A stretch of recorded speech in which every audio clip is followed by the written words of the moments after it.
पैशासाठी गेलेल्या इसमावरती चाकू हल्ला केल्याची घटना 19 एप्रिल रोजी रात्री 9च्या सुमारास घडली आहे। ही घटना राहुरी तालुक्यातील उमरे येथे घडली आहे। जखमी अजय दगडू पंडित हे आपल्या कुटुंबासह राहुरीमध्ये राहून मजुरी करून उदरनिर्वाह करतात। 19 एप्रिल रोजी रात्री 9च्या सुमारास अजय पंडित यांचा भाचा स्वप्नील चक्रनारायण आणि आतिश उर्फ दाद्या गायकवाड यांच्यामध्ये वाद सुरू होता। हा वाद सोडवण्यासाठी अजय पंडित घटनास्थळी दाखल झाले। तेथे रोहन प्रकाश धोंडगे आणि प्रकाश बाबूराव धोंडगे हे देखील उपस्थित होते। वाद शांत करण्याचा प्रयत्न करत असताना आरोपींनी अजय पंडित यांना शिवीगाळ सुरू केली आणि त्याच वेळी आतिश गायकवाड यांनी गावठी कट्टा काढून धमकावलं। त्यानंतर परिस्थिती अधिकच चिघळली। रोहन धोंडगे याने संतापाच्या भरात अजय पंडित यांच्या पोटात चाकू हल्ला केला। या हल्ल्यात ते गंभीर जखमी झाले आहेत। जखमी अवस्थेत अजय पंडित यांना प्रथम राहुरी पोलीस ठाण्यामध्ये आणण्यात आलं।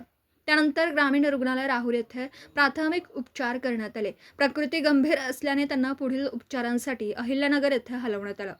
अखेर नातेवाईकांनी त्यांना एका खासगी रुग्णालयात दाखल केलं। सध्या त्यांच्यावर उपचार सुरू आहेत।